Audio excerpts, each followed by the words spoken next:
Muting myself. Okay, the stream should be live here. I'm just going to check that and then we'll start. It is. All right. Okay, starting the commercial.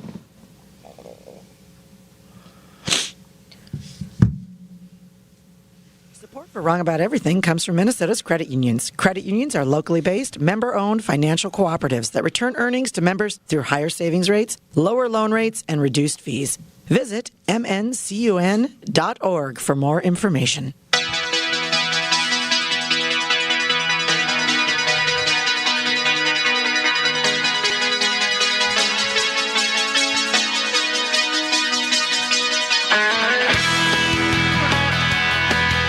Hey, everybody. Welcome to another episode of the Wrong About Everything podcast. I am GOP strategist and Twin City Sugar, Brian McDaniel. I am former Republican Senate Majority Leader Amy Koch. I am St. Paul's Karen, Rochelle Westland. It's going to stick.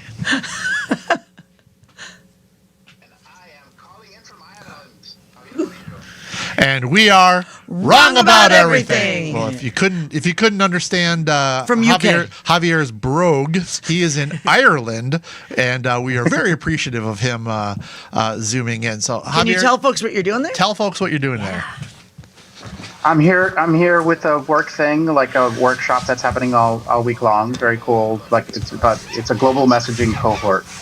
So it's a group of people from all over the world: Australia, some folks from South Africa, Kenya, Spain, and UK. That's awesome. And so it's been really great, and really fun. And then Ireland is just fucking That's the one. freaking awesome. While he's in Ireland, we are Feckin', I should say feckin' awesome. Yes. That's what they say. Yeah. While he is in Ireland, we are in the Minnesota Credit Union Network studios, deep within the recesses of MBC Studios here in Northeast Minneapolis. We got producer Gabe Noah in the other room, and we certainly hope that you are watching us and listening to us on YouTube. So we appreciate everybody who takes a gander at us there and gives us a like and a subscribe. And we would love if you would, send the link to people and say, hey, you guys should listen to this show, because this is the way to do it, and we appreciate it very much. We appreciate the people that are looking at us or listening to us on a regular podcast as well. Yeah. But The OG. the OG. So Javier, is this your first trip to Ireland?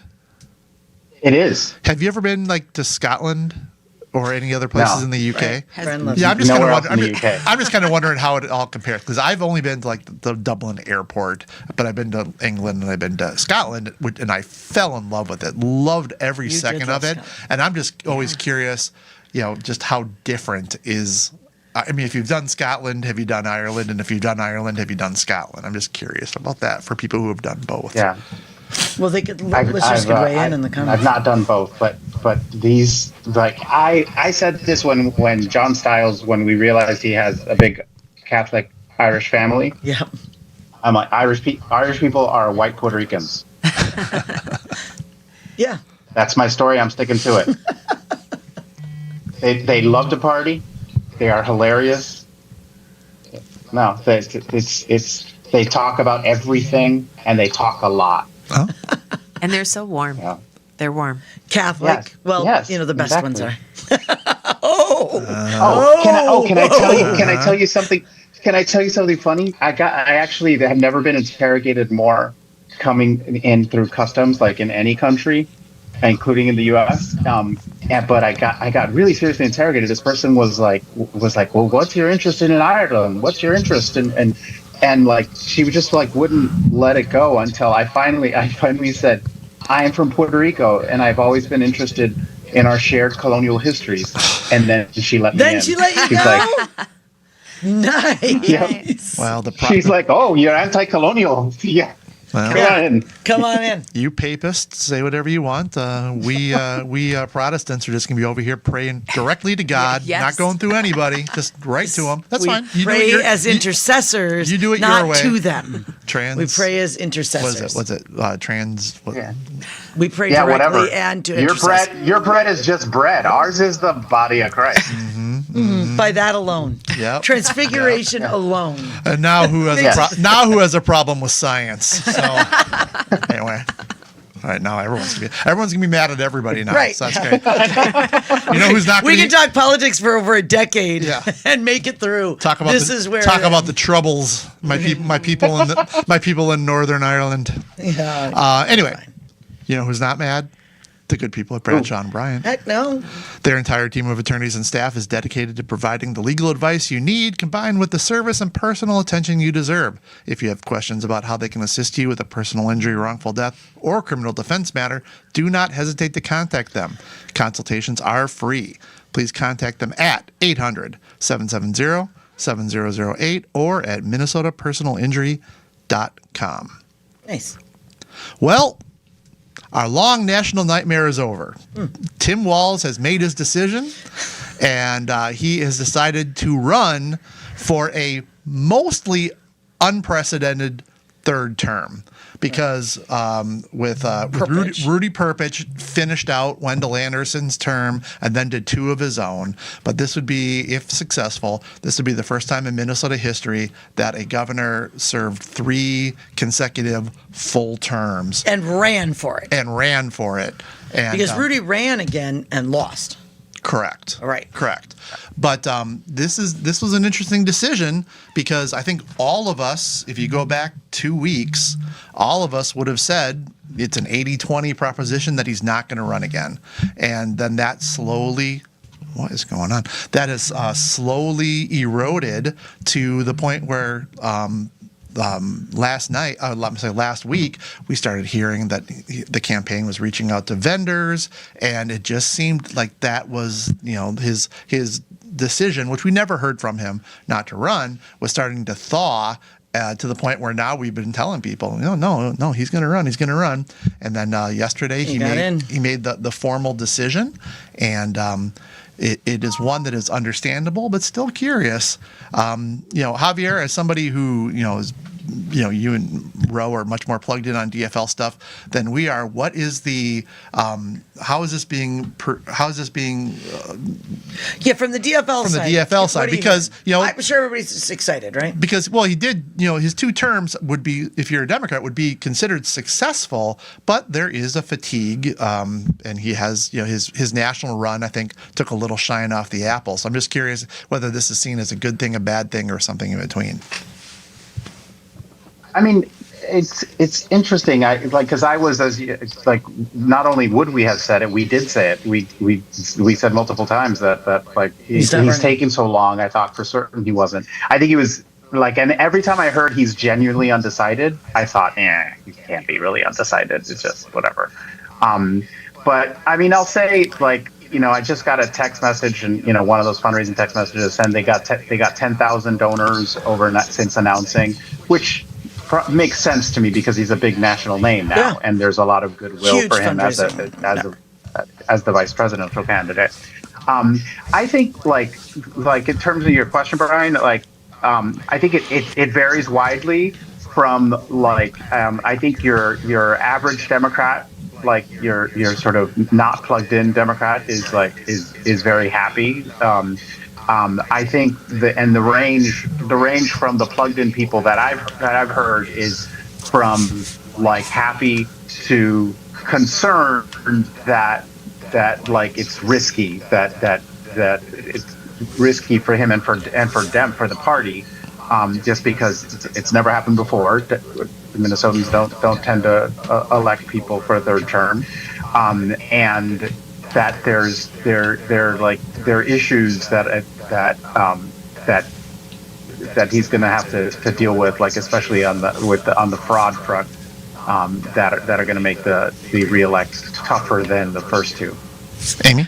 Okay, so I have multiple questions for y'all because I think there's a lot of levels to this. So on the fraud front, she's got a lot of questions, people. Yep, I got a lot of questions. So on the fraud front, the governor announced today executive orders to deal with fraud, waste, and abuse. This strikes me as pretty I mean, like, I don't know if that's going to wash, because I think people are going to say, look, you've had 6 or 7 years, and the day after you announce reelect, and you have this executive order. So one, I'm wondering about that. I actually don't know that it helps. I think it actually looks a bit, I don't know. I don't think, I'm not sure why they did it today. I know why they did it today. I'm not sure that it's going to pass the smell test for most Minnesotans. Second of all, fascinating to me, because this will be a different look anyway on the ticket, because Lieutenant Governor Peggy Flanagan is running for U.S. Senate and will not be on the ticket. So I'm curious about that. Now we can start the rumors about who's going to be a potential LG. And then the third thing is, I get that Democrats I'm talking to are a bit worried. Even, and I won't out them, but a friend of the podcast who is a listener, who is just interested in politics, said yesterday that his wife, who's a Democrat and not at all into politics, heard the announcement and said, well, I don't know if that's a good idea. So that was interesting to me. But I'm interested in the LG. I'm interested in the take on the fraud, and then what was the third thing I wanted to talk about? I guess the only other side of it is, and we can talk about this from the GOP side, there is the concern that, like, who are the Republicans going to put up?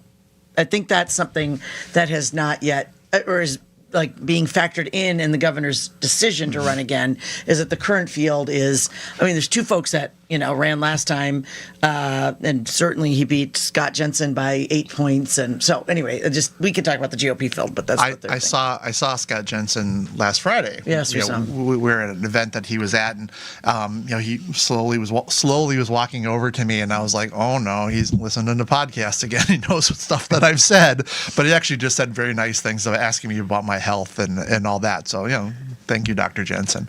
But Ro, what are you hearing? You talk about your health a lot, huh? So do you know who the LG will be? I do not know who the LG I have is. some I mean, thoughts, I've heard rumors, but I don't. And I think that, it comes down to Minnesota propriety, right? Like we vote split ticket all the time. We like the rules that we think that there are, even though there's not. Right. And while this may be unprecedented or it may seem different, there's no rule, there's no law, there's no reason why somebody can't run for a third term. I think it's just kind of what is in the mind of Minnesotans, probably. Our Constitution 100% allows governors to run for more than 2 terms. And I think it's because, we know that a president can only run for 2 terms. And so I think that that kind of plays into the minds of, the what fairness is fair. issue. Yep, That's why we issue. can't zipper merge. Yep. Because we don't feel like it's fair to go around other people. Or to go so ahead we are when it's not our incapable turn. of zipper merging. And it's kind of the same mentality. It's like, well, that's not fair. Look at you. You're passing all these people. Yes, you're supposed to. It clears the lane. This morning on third, Amy, that is so triggering. Yeah. I'm here for Grey Duck. I am here for Hot Dish. I am here for everything except the resistance to zipper merging. It's better. It's faster for everyone. It is better and faster, totally, but we can't do it because of the fairness thing. And I think the similar thing with this two terms. Yeah. I was on 35E going north to St. Paul this morning, and I was in the far right lane, zipping by. All these people stopped, and I felt guilty. Yeah. And it was 100%. All those people you pass. 100% the right thing to do. Yeah. And I'm not even from here. Like Javier, I'm from like a real place And with let real me tell traffic. you, people be like, well, where do that they guy, think they're going? Who do they think Who do they they are? think they are? They're That just gonna fancy now they're gonna just car. bud in front of us. Yes. I mean, there's a lot. There's a You lot. know what I do? You know what I do when people look at me like they're thinking, like, who does he think he is? You just run for that third term, don't you? Yeah, I just run for that third term. You know what? Like, oh, That's what the middle sorry, finger will see ya. be known as now, running for the third term. For the third term. And I mean, I think who the governor picks for lieutenant governor is a fascinating question, and I've heard lots of names, and I don't know if the decision's been made. I'm sure not. Tell us the rumors. Tell us, what are the rumors? I've not been around. The one that I have heard, which I think that if it was definitely true, you would have heard, was former Senator Melissa Franzen, and that makes sense. She's not at the U anymore, and she is a woman of color with a lot of political experience and talent, and that would actually be a really good pick for him if that's the direction he went. I have another question. Okay. So Lieutenant Governor Flanagan really helped Tim Walz with sort of the progressive flank, right? He came in, he was CD1 guy, he had an A rating with the NRA, and and Lieutenant Governor Flanagan, he announced her very early, and she was sort of like, I don't think that's any secret, right? She gave him progressive cred. Okay. Oh, he does not win without her. He does not win without her. Right. So now this time around, I argue his problem is no longer progressive cred. He's got it because his run for vice president and subsequent like sort of anti-Trump stuff that he's been doing gives him that. I think he has a struggle now going back from like DC Walls to Mankato Tim. And I think his now is going to be like, can people now, like his ad was him and his scout trying, just sort of trying to get back to that. I'm a coach. I'm from Mankato. I'm just like everybody. I mean, Did you say he's a couch? Coach. I'm a coach. Oh, don't be a couch if you're around coach. JD Vance. I'll tell you that. No. Okay. Yeah. The thing though is that guy is that's an authentic Tim Walz. Like I don't know. I'm not sure I agree with you that he doesn't need the progressive cover. I don't think he and his team think he needs the progressive cover. I don't think that'll be the factoring.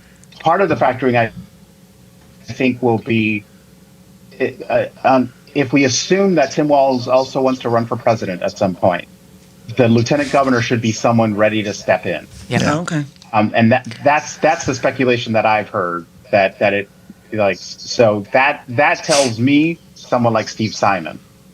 Oh, Who knows? okay. That'd be That is a name you've heard. Hot take. That's a hot take. And that kind of leads into something that I thought was curious. One of the reasons that I thought that he would not run for a third term is because the Democrats have a pretty decent bench of people that if he chose not to run, whether it was be Klobuchar or Angie Craig or Steve Simon himself running there were people that would be hard to beat statewide by the Republicans. And part of me thought that because he was leaving, the party was in semi-good hands, that he'd let somebody else kind of take the slings and arrows while he, focused on national aspirations if that's what he wants to do. Now, that's not what he ended up doing. And I've talked to a couple of, obviously the more moderate Democrats who are worried about what Tim Walz is going to mean running for a third term. And how that impacts their elections, because both the House and the Senate are razor thin. So, and we won't know that yet. I mean, that's something that's going to evolve. But I also think it's very dependent on who the Republicans put up. Yeah. Because how he has to run, if he's running against, Scott Jensen or the lesser known further right people, I think that, he doesn't have to be anything he doesn't want to be. He can choose to be whatever he wants. If he gets, a real quality candidate, which I think, Kristen Robbins is, if it was someone like, any of our Republican Congress people, or I've heard like Jim Nash and or Lisa Damath. I mean, those people, I think, present a real challenge and would make Governor Walz have to decide, is he going to be progressive Tim or is he going to be, the more authentic? Because I think he's more authentically the coach than he is Captain Progressive. But that's just world according to Brian. I think Michelle? more They're all Republicans. stunned. I think more Republicans will get in. I 100%. I have heard, and which is kind of counterintuitive to incumbent running. You generally might, as the opposition, you might wait to see if the incumbent runs and then go, oh, I'm going to give it a pass because incumbents stand a better chance. But I've heard Republicans champing at the bit to get in now that if he was running. Now, Amy, as much as I like to correct your grammar on this show, I want to give you kudos for saying champing at the bit as opposed to chomping at the bit. Well, I grew up with horses. Well, of course. Well, so people say they're chomping at the bit, and that's wrong. It's champing. It's champing. I don't know why it is, but it is. Well, and I think because I hate when you correct me, and I hate when you don't correct me. well, I just hate you. So, but I didn't even know there was a difference. there is. I thought it's just pronounced as chomping, but the correct spelling is champing. Champing. I think all of you are In which case, Amy all was of you wrong. are wrong in different ways. Let's just say bring up the that. bed. But I think kind of getting back to what I was saying about Republicans wanting Walz to run. I mean, I think that they've been waiting to see what he did. Oh, I'm sorry. Getting back to what I said about there being such a good DFL bench to run for governor, I think that there are good candidates that we're waiting to see. They didn't want it to be Clobo. They didn't want it to be Angie Craig. They didn't want it to be Steve Simon because those people don't have the Walz baggage of the third term and the fraud and running for vice president and all of that. So I think now that he has made the decision that there are going to be more Republican names, and the question will just be, did Representative Robbins and the other people already kind of like get the donors on their side? I think probably not. I think there is still time for many Republicans to jump in. Oh, there's for sure time. It's like, what, a year and a half still? They have Yeah, it feels like Yeah, the window's fine. closing, though, because you got February Yeah. caucuses. caucuses. Yeah. Which, by the way, Yeah, everybody go to their I mean, caucuses and choose people that will get rid of the caucus. And do it The thing that- Please do that. The most hopeful that I've felt is hearing that more Republicans are going to jump in. Because if, like, the worst thing that could happen to Tim Walz, I think, and for Democrats, is if people had solidified around Representative Robbins. Yeah, Robbins. Yeah. But if it becomes a big field, there are too many crazies in the base for the most likely outcome to not be someone who Tim Walz can run against as the reasonable person running against the MAGA nut. And because what I'd heard from a Republican was that, and not one of you guys. I was gonna say you're talking to other Republicans. Yeah, no. Yes, I know. I don't There's like that. a couple others. What I heard is that they were, because she was chair for Nikki Haley, that there were people making overtures to the Trump campaign trying to say, like, she's not all that bad, and this is Minnesota, you're not going to do better than this, yada. But if other people jump in, it'll become a brawl about who's more Republican. And these days, who's more Republican means who's more Trump. Yeah, I mean, I don't think that and Amy and I, They Amy are and- smart to address the Amy and I Haley thing. have talked about that specific thing. I think we even talked about it this morning, and I think we do think that the Haley thing definitely is something that the Trumpers would look at kind of with a side eye. Kristen Robbins is no one's rhino at all, but that is something that some baggage that she would have that others wouldn't have necessarily. She's well thought of. She's not well known statewide, but she's been killing it. Relatively, she's been killing it on the money train. So good for that. But I do think that there will be very, very high quality Republicans that still get their names in. She's also been on all the fraud stuff.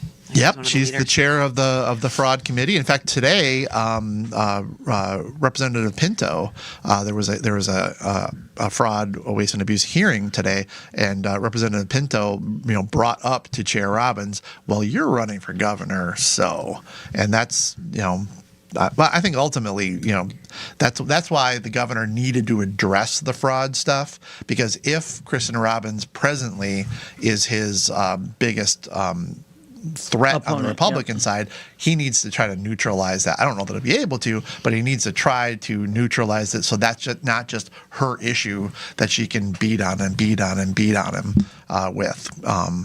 And that's his. I think that's his biggest threat. That and crime, but they've tried crime before, and it works some places and doesn't work others. So we'll have to see there. So I think it'll be super interesting. Javier, of course, let us know if you're hearing other. You said that Steve Simon was the rumor, but as those rumors come in, let us know, because this is one of the fun Steve Simon. parts. To be clear, Steve Simon was my speculation. Oh, okay. I had heard Rochelle confirmed that it was a rumor. Okay. Yeah, I've heard that. Interesting. Interesting. Well, and I know that the federal people are reaching out to other Republicans, asking if they're going to get in for Senate. I know that some high quality Republicans that are trying to decide whether it would be Senate or whether it would be governor. They've been approached nationally, and certainly if Steve Simon decides to shift over to another race, then Secretary of State would be something that I think you would get some high quality people pretty jazzed about. But this will be the will they won't they for a little bit for sure. It's a big year. It's a big year. It's a big year. This is the fun. This is the fun part. I'm kind of getting excited now. Yeah, it is Tough. fun. As much as I The whole hate everything. Minnesota Senate out, the whole House, obviously, every 2 years, and all the constitutional. Well, yesterday, Javier, tell me what this is not trying to be like a weird gotcha or anything like that. I thought it was weird that the governor chose to announce on the day of the special election to replace Speaker Emerita Hortman in her seat. I kind of thought that maybe there would have been just a little bit of, let XP Lee, who was the Democrat who won, and Melissa Hortman kind of have their day. But it certainly was overshadowed by running for governor. But I'm curious what you think about that. But also XP Lee, who is a Brooklyn Park city council person, won with 60% of the vote. That was actually closer than I thought it was going to be, though still a pretty big win. So now the House is back to 67 Republicans and 67 Democrats. The Senate is still down one Democrat, 33, one Republican. 32. But yeah, I'm kind of curious what you thought about the curious decision to make the decision on the day of the special election. I mean, I'll be honest. Like, until you just mentioned it, it hadn't occurred to me. And I think, like, and for better or worse, it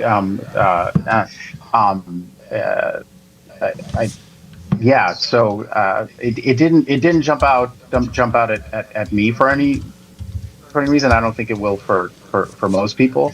I think the winning the race, that was like, it made the news. I'm excited. I've not met XP, but I've heard good things and excited to get to know him as a legislator. I don't know if you saw this, Javier, because you're across the pond, but Senator Ann Rest has decided that she is not seeking re-election. And we had heard that there were other people that were interested in that seat, and they've already announced. But that is something that she's a lioness of the Senate, and she had been there 41 years, and was the chair, Which is amazing because she's only 47. Yeah. She was a teacher at my high school. That's right. And I'm old, but yeah, I thought that was curious, and I don't know how much of her decision was based on just that it was time versus there were other Democrats that were kind of interested in this seat, and then also she was one of the people that was directly targeted by the assassin. So that will give you pause and make you think. That they have to, you want to spend more time with your kids and your kids' kids. Who has announced? Mike Freiberg, friend of the program. Who now we can't say his name wrong. He's actually been a hero of the program because he brought up the state fair ticket prices in a committee hearing. So that's right. Remember, Yes. we have the actual footage of him asking, and he has a cape on. Yeah. So look, he's an OG. He's an OG listener to the podcast, and so we. He also has the daylight savings time legislation. Remember, he came on That's and true. talked Yes, about. I mean, this guy, he's done some things. So Republicans might be getting mad at us for saying this, but this is crystal. We're not going to win, so it's better to have somebody okay. But it is kind of an end of an era with Senator Rest. Man, she is so sharp. Yeah. And like, it's that old school legislator that knew all the rules and knew how to split the rules and knew how to divide the rules. And I mean, she could just. She also it's runs amazing a heck to of a me. conference committee. They've all forgotten how to do conference committees, except for Senator Yes. Rest. She holds an actual conference committee where they hear the bill, they vote on the bill. because 41 years ago was the last time we actually had good conference committees. So, Javier, you're about to say something. My favorite Anne Rest story I heard, this may be apocryphal, but it was a recent one in this last session, or this last session after, during the trifecta, that she said in caucus. I heard that I understand the freshmen want to be called fresh people. I'm not going to do that. Well, and she gave it to Republicans and Democrats. If you crossed her or crossed her path on the floor, she was going to let you know that was inappropriate. And she is actually a tremendously nice person, and she found a way to be a tremendously nice person and absolutely terrifying all at the same time. But Now, I heard she said something about encouraging women to run, and like after is it Freiberg or Freeberg? Freiberg. Okay, sorry, Mike Mike. Freiberg. I always get that wrong. that used to be a remember bit. there used to be a bit because you call him Mark. We'd call him Mark Freeman and all kinds of stuff, which I'm sure he loved. I just literally called him Mark. Yeah. No, it's Mike Freiberg. And he did. damn. And he asked about the state fair ticket prices, and he did the daylight savings legislation, and he's done a whole bunch of I stuff. know. We love you, Mike. I'm so Yes. sorry. It happens sometimes. you Ask don't me look about sorry. Ryan Smith. Yeah, I don't know, Mike. If you're listening, Poor Tranche Master General. yeah. Oh, thank you. I forgot at the beginning. I talked to the Tranche Master General, who wants to be back on the podcast very soon. So I think probably next week or the week after, Fans? we will be able to start talking tranche. Keep it. Keep it together, folks. You will give you what you want soon, and it'll be Ryan Smith from the credit unions. Yep. So, Amazing. One last thing to kind of talk about. We're gonna have to be a little bit of a shorter program today, but there's still the specter of a special session is still out there. Governor Walz has not really minced words. He has said there will be a special session, and in Minnesota, only a governor can call a special session, but the governor doesn't get to set the agenda and doesn't get to end it. I was surprised at the reaction of Democrats in the House and Senate, who, as I understand it, all four caucus leaders told Governor Walz recently they don't want to go in without a deal. And there are different reasons. You hear takes them away from their work and their family. There are certainly safety concerns about being in the Capitol with, and talking about, guns and other things with all that's kind of going on in the world. And then, obviously it's an issue that is not uniform as far as all Democrats wanting to vote for it. And I'm kind of curious what the Democrats have kind of heard on that, because I feel like the Democrats are actually being pretty loud about some real concern that they have. I actually haven't. I've not heard anything. Yeah, I was gonna say I haven't heard much about it. It makes me, anytime they're going into special session without an agenda, it makes me nervous though. So, Well, and we don't. The problem is we don't have the votes in the don't have House, votes. even at full strength, it's 67. Yes. So you have to have 68 to pass a bill, and then in the Senate, where you have had 34 in the past, it's now 33-32. So yes, you have a one vote advantage, but you need 34 to vote to pass a bill over there too. So, it's just. And when the just Dems numbers when the wise, Dems had the trifecta, they didn't have other votes to pass, right. assault weapons bans. And I was and like, this that. is controversial. Yeah. Like the issues are controversial, so they go in, and I don't know how they get out. Yeah, I mean it's just I don't know. It's just a numbers thing. It seems like I don't know. Just keep working. Well, okay, so that's kind of what we had in Minnesota. We talked about the Charlie Kirk assassination last week. I don't want to. I'm not going to step on anyone's desire to talk more about it. So, if anyone has anything that they would like to add on that, please do so now, or else we'll move on to other agenda items. I mean, there's lots going on with it. I'm not trying to say that it's done or that there aren't a lot of valid things, but I, for one, am just so fundamentally sad at where everything is in the world that unless there is something specific to talk about, I don't feel compelled to talk about it today. Yeah, I mean, my Spanx and thanks will be about that. I'll just say now at this moment is that I could not agree with you more, Brian. This is the most depressed I have been about the state of the country. Yeah. Like just the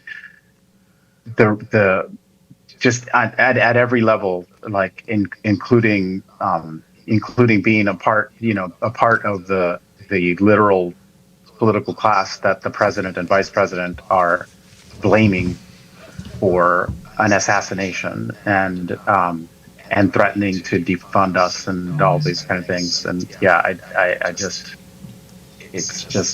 I've never felt that we are closer to, as you all know, I've been saying it for literally years, to open political conflict, i.e. civil war. People need to, you know what? We have to police ourselves, and we have to be good models of behavior, because it's getting, it's out of control. I don't want to say it's getting out of control. It's out of control. People that we know have been murdered. People that we know of have been murdered.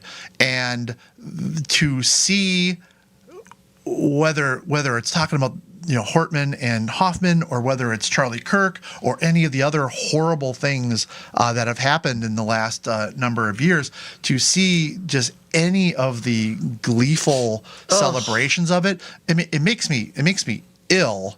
And that's not just Brian trying to tell people, oh, look what a good guy I am.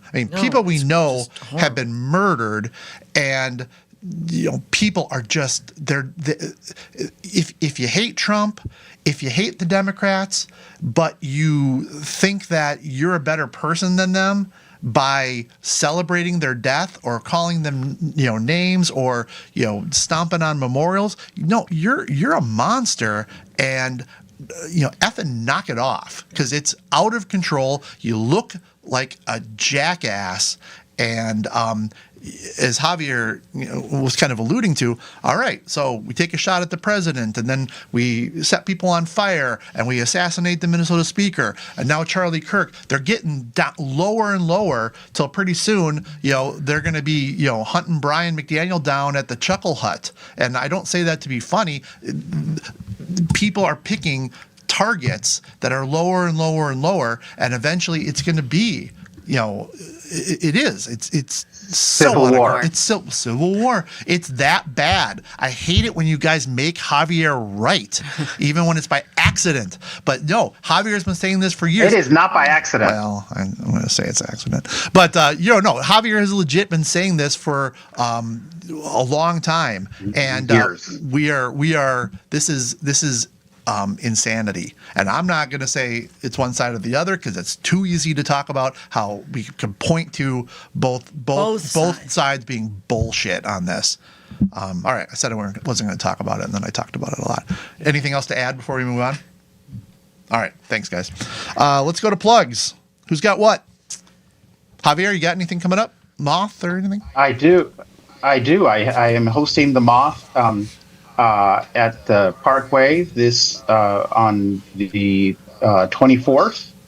I don't have the theme in front of me, but on the 24th, and then in October, I am hosting the Moth Grand Slam at the Fitzgerald Theater on Wednesday, October 22nd. And if you happen to be at Gustavus Adolphus or in surrounding areas, on October 8th, I will be hosting a special Moth there at Gustavus that is with their Nobel celebration that they do every year. We do a special Moth show, so I will be hosting that show as well. Amazing. Let's see. I will say Brian and I every Tuesday on the BS podcast. You can catch it where you get your podcasts, or around various radio stations across the state.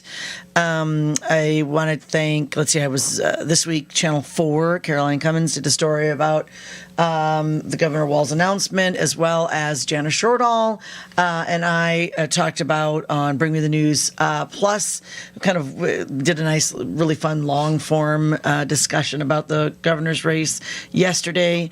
I think that's it. Yeah. Capital Yeah, Cla- I'm Capital sorry. Clash? Times London, Capital Clash. Okay, so we were back last week. I haven't officially heard, but I think we're going to start back up with the Capital Clash. Originally, we were saying, well, during session, then there's less news in the interim. Well, it turns out that's been really wrong. So stay tuned.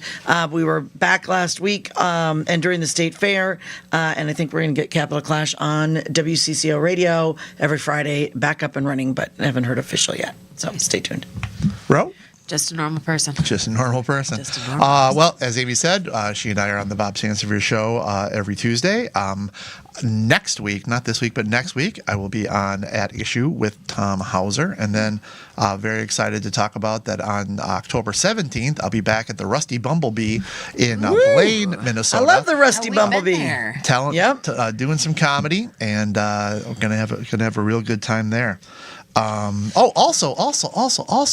So some of you might remember that not this week, but the week before, Carla Bigham and I did a little test podcast on Wrong About Sports, and it was fun to do. And we kind of talked about whether do we have the time to do it? Is there interest to do it? Enough people, probably one, said that they would listen to it if we did it. So that is something that going forward, I think we're gonna try to do in some form. I don't know if that's what we're going to call it or if we're going to do something completely different, but we will make sure to let everyone know where they can catch that. All right. Spanks and Thanks. Who wants to go first? I can go. Okay. So my it's sort of a thank because the world is the way it is. Actually, I'm going to do Gabe. I'm going to do the other one first.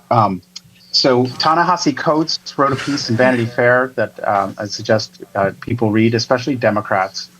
But one of the disturbing things to me, one of the very disturbing things about this last week is the inability to make a distinction between not only not celebrating, but just being saddened by a political assassination, but also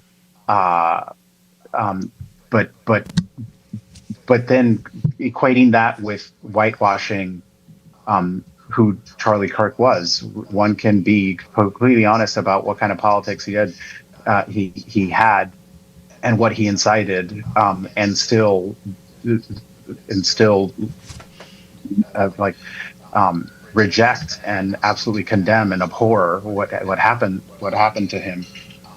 Ezra Klein is the worst example of that. He described Charlie Kirk as practicing politics in exactly the right way. Sorry, I just don't think that calling for extermination of trans people is practicing politics the right way. I don't think that the many anti-Semitic dog whistles that he constantly indulged in, including alleging as the big Jewish money conspiracy, as being the reason that it's Jewish donors that are funding black folks. It's had all the greatest hits. I want to be absolutely very clear. I disagreed with Charlie Kirk, and I wish he didn't incite violence. I also abhor what happened to him, and everyone should, because it just begets more. Which leads me to my second, my spank. JD Vance really, these last few days, has really upped the rhetoric. He and the regime completely have done so, really just so incredibly responsibly. But one of the things that JD Vance says is that it's a statistical fact that the violence is coming from the left. There's a great piece in The Economist I suggest people look at, that looks at where is political violence coming from and looks at a variety of different sources, and it is spread, but the largest amount of political violence in recent years comes from ideology of the right. The second largest is looks almost tied between Islamist, as is called there, and then other, whatever that means. And there is also left wing violence. I say this not to say like, well, we do it less, because what the hell kind of an argument is that? No one should be doing it, period. But it's also bordering on, like, sort of Reichstag fire type of how this is being used. How this is being used as an excuse to go after nonprofits, to go after to paint Democrats. Like, I defy you to find an elected Democrat. Yes, some random people on the internet have been jerks. Like, and I've said this before. Like, when people die, you can't say something nice. Just, super easy to stay off social media. Like, because when someone dies, that's a human being, and someone else is suffering because of that. These family members or what have you, and so we could choose silence. But Democrats, unlike the President of the United States, when it came to Melissa Hortman, condemned the violence. And I say this in the spirit, again, not of raising the temperature, but literally the opposite. Violence is terrible, period. And lying about where it's coming from, and our pretending that it is exclusively one phenomenon, as if the president and vice president who cheered, and the president who led a mob into the Capitol, a mob that literally killed people, and like people died at the Capitol, and police officers were beaten, and those folks were pardoned. The number of jokes we all remember that people made about Nancy Pelosi's husband being beaten, the number of jokes that we heard from a U.S. senator mocking our dead in Minnesota. This has gone too far. It's gone too. This is insanity, and it has to stop. I don't feel hopeful for it stopping, but it has to. That's my saying. All right. Thank you. Who's next? Well, I can go, and I just want to do thank. We spoke about Senator Ann Rest and her stepping down, and in all the amazing stories over the 4 decades that she's served. Actually, longer, right? Because of her time in the House. I believe she started in the House. So, but I want to say my thank is for Senator Ann Rest. I was able and had the honor to serve with her, obviously, the entire time I was in the Senate. She was there long before me and after me. She, in particular, like all the amazing stories, all the amazing quotes, all the work that she has done. I want to thank her for her service. I want to thank her because also, very particular, Senator Rest was very helpful to me as a freshman Republican when I had the first time I ever stood up on the floor of the Senate. It was to defend and to pull out of an HHS bill. Senator Linda Berglund, who was the absolutely undefined queen of HHS, had put in a provision that would have stopped a cancer radiation facility in Monticello in my district. It was not supposed to be in there. It was added as in last minute as an amendment, and I had not spoken on the floor even as a freshman, and I had to stand up against Senator Berglund and say, by the way, I don't like this. It's not fair, and here's why, which I did, and it gave enough time. I remember Senator Ann Rest came rushing to the floor down the front where I was seated and said, is this facility? And I said, yes. And she stood up with me. And stood against blocking this radiation center, and it was that. And so then it was actually the two of us working Senator Berglund, who then agreed to remove the language and insert what would allow an exception to her rule for the Cancer Radiation Center in Monticello. This was in, it must have been 2006, because then in 2008, the radiation facility was completed, and both And at the time, I didn't know anybody who had had cancer, but I just said, it's a very long way to go for radiation, to either go to St. Cloud or Maple Grove, or if you have small children, you have to go every day for radiation. How do you get childcare to add that extra hour and a half commute? And this was kind of the reason given. Well, it turned out that both my mother, who had to go every single day, and travel would have been disastrous for her, but she luckily lived close enough to the facility, received radiation there. And my sister Erica, who had a brain tumor and 3 small children at home, and it was indeed a burden to find people to watch them every day, received radiation at the same facility. And so it was definitely, when people ask me about the best thing that I ever did, it is that it remains today, providing the exception for that radiation facility. And my partner in that got it done, was Senator Ann Rest. And I think it's those small things and those bipartisan things that get overlooked a lot at the Senate and in the House. And it stands my greatest accomplishment. And I could not have gotten it done without Senator Ann Rest. So thank you. It's a good story. Wow, that's really lovely. It's Lovely. true. The moratorium's in place now, though, right? Yes, unfortunately, the moratorium went through, Yeah. but the exception was carved out, and thank you, Ann Rest. Aw. I Sorry. know. That's a happy story. It's a happy story. Okay, well, I'll do 2 things because Javier has me all up in my feelings now. How the state of the world is.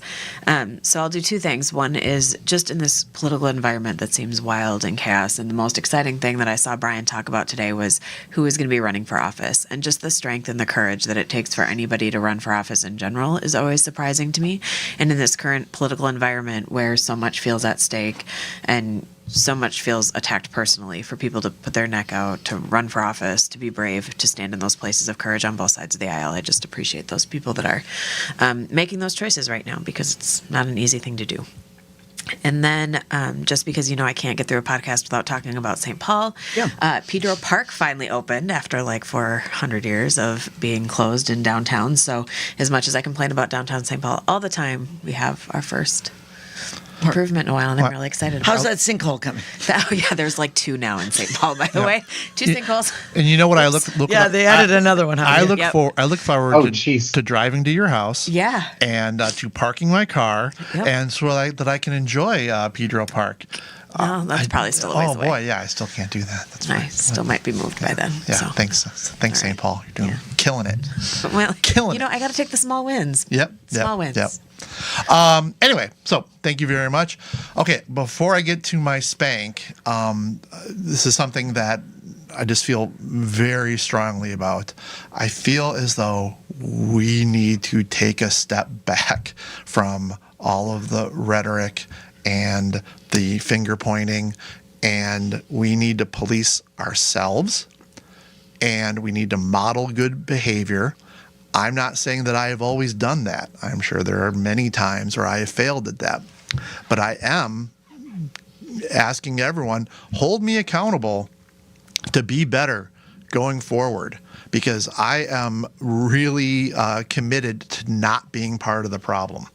We can disagree. That's what the show's about. We can disagree without inflaming, without name calling, without intentionally misrepresenting people's views, and we don't agree on things, and I know that I am just asking people, if you think I do something inappropriate, reach out to me and tell me, and I'll either defend it or apologize for it, because we need a lot more of that going forward, and I hope that I stand by my own words. My spank is going to be to Donald J. Trump. This week, in the wave of many touching memorials for Charlie Kirk,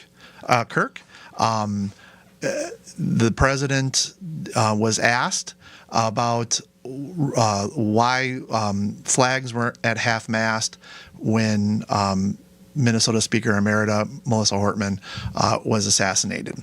And the president said, "I'm not familiar, the who?" And that is so incredibly cruel. If true, if he doesn't know who she is, then who the F is staffing him? Because this should have been the biggest thing that had happened in politics in Minnesota and the other 49 effing states. And for the president of the United States to either not know who she was or to pretend that he didn't know who that was is unconscionable.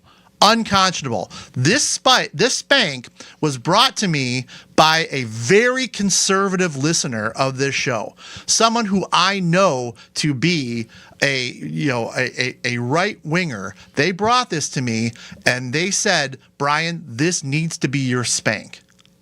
And it is, and I mean every word, that is horrifying. And I am disappointed, sad, and sickened by it, and try to defend it. Tell me, if you didn't know, tell me why the President of the United States doesn't know that happened. Explain it to me. Do it. Go ahead. I want you to. You can't. So save your emails, save your texts, save your calls, because you're wrong. If you want to defend it, you're wrong. That's that. To end on a brighter note, last week I talked about my favorite Chicago Cub who was retiring, Anthony Rizzo. I highlighted that Anthony Rizzo, who was, and Javier wasn't here, but Anthony Rizzo, so I named my dog after, he retired. He is a cancer survivor. And when he retired at Wrigley Field, he wore a jersey of his that he had every single cancer patient that he visited sign. He had them sign that jersey. He wore that jersey, and to make sure that he highlighted not the work that he did, but that, all the kids that really need attention. He did so much good work there.